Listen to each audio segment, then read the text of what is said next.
Seperti dugaan kita sebelum ini, kita mengatakan bahwa Chechen Warrior masuk menggantikan Wagner dan fokus serangannya adalah ke sisi barat daya Ukraina, khususnya kota pelabuhan, kota Odessa. Kemudian minggu lalu serangan masif mulai menghajar gudang pangan Odessa dan dunia geger. Geger karena sumber pangan biji-bijian, stoknya dibakar dan dihajar roket Rusia. Namun hal itu tidak seberapa dengan apa yang Putin sedang rencanakan, yaitu membuka front perang baru. Walau perang ini akan melanggar artikel 5 NATO, namun Putin agaknya tidak peduli. Karena Putin tidak pernah mengubah rencananya. Yang Putin ubah hanya caranya. Data intelijen mengatakan Putin akan menyerang soft underbelly-nya NATO. Apa itu soft underbelly? Atau Achilles heel-nya NATO? Kiasan lainnya, apa itu? Adalah sisi lemahnya NATO, kelemahannya NATO. Oke, saya akan gambarkan petanya. Kita ke peta Belarusia, maka negara Belarusia menempel dengan beberapa negara anggota NATO, seperti Polandia, Lituania, Latvia, dan Estonia.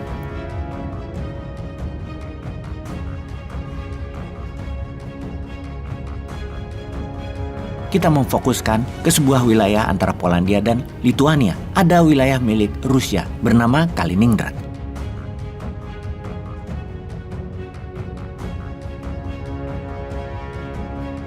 Negara bagian Federasi Rusia yang diambil dari Jerman pada saat Perang Dunia Kedua. Ada jalan darat antara Kaliningrad dengan Belarusia sejauh 100 km.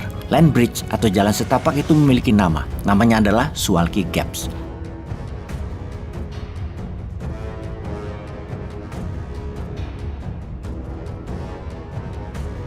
Atau Suwalki Koridor atau celah Suwalki yang merupakan wilayah NATO tentunya antara Polandia dan Lituania. Celah Suwalki inilah yang disebut sebagai NATO soft underbelly atau NATO Achilles heel. Titik terlemah NATO bahkan disebut sebagai wilayah paling berbahaya pada saat ini. Karena melalui Suwalki inilah Polandia menghubungkan ketiga negara Baltik, Lituania, Latvia, dan Estonia. Dan ini merupakan cross pertemuan juga dengan Belarusia ke Kaliningrad. Kalau wilayah itu diserang Putin, maka tiga negara Baltik tersebut akan terputus hubungan daratnya dengan negara NATO lainnya. Bisa dikatakan bahwa Suwalki Gaps dalam militer bisa merupakan choke point-nya Putin untuk mencekik tiga negara NATO tersebut, setelahnya tentunya. Sejauh ini Kremlin tidak mengatakan apapun, namun baru-baru ini parlemen Rusia menyebutkan kalau ada operasi militer, maka tidak satu tentara Rusia pun yang melakukannya. Lalu siapa? Dengan jelas parlemen Rusia mengatakan pasukan Wagner yang ada di Belarusia yang akan melakukannya. Nah, di sini kita mulai mengerti lagi permainan tingkat tingginya Rusia. Kita bisa memperhatikan di mana pasukan Wagner saat ini sedang berlatih di barak militer Belarusia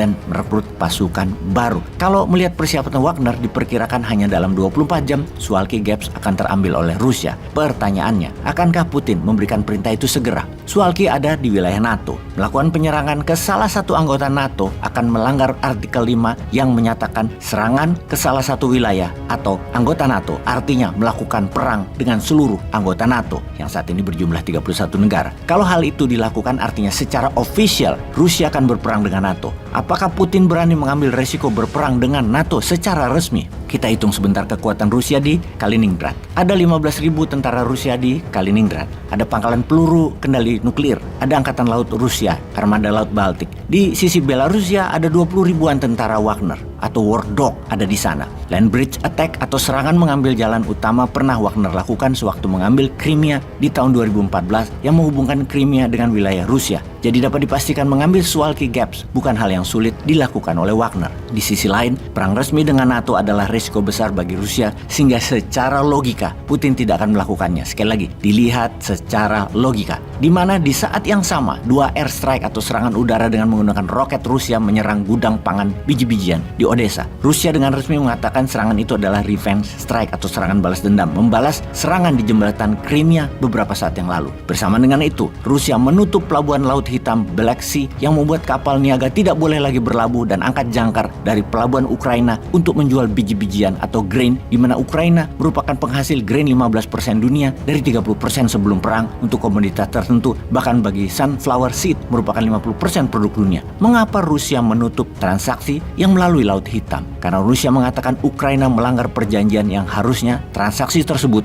untuk kemanusiaan, tapi digunakan Ukraina sebagai senjata atau kombatan strategi menekan Rusia. Tindakan Rusia ini menjadi perhatian dunia karena membuat pangan menjadi terbatas dan harga-harga makanan lainnya jadi naik harganya di seluruh dunia. Di dunia sekarang ini, serangan ke kota pelabuhan Odessa yang makin meningkat akan mengganggu lebih lebih parah lagi ketersediaan grain atau biji-bijian di seluruh dunia. Kita simpulkan, kembalinya Wagner bersiap di utara untuk mengambil Suwalki Gaps ke Kaliningrad sebagai langkah ancaman mencekik 3 negara NATO. Serangan ke Odessa dan menutup jalur laut di sisi barat laut Ukraina adalah upaya Putin mengancam Eropa, NATO khususnya untuk stop mempersenjatai Ukraina karena tanpa senjata dari NATO, Ukraina dalam hitungan hari tidak punya pertahanan lagi dan pasti jatuh ke tangan Rusia. Dengan Rusia melakukan weaponized food, pangan sebagai senjata tekan, dunia sekarang panik. Indonesia, piye kabare? Indonesia kok masih impor beras sih? Kapan mandirinya?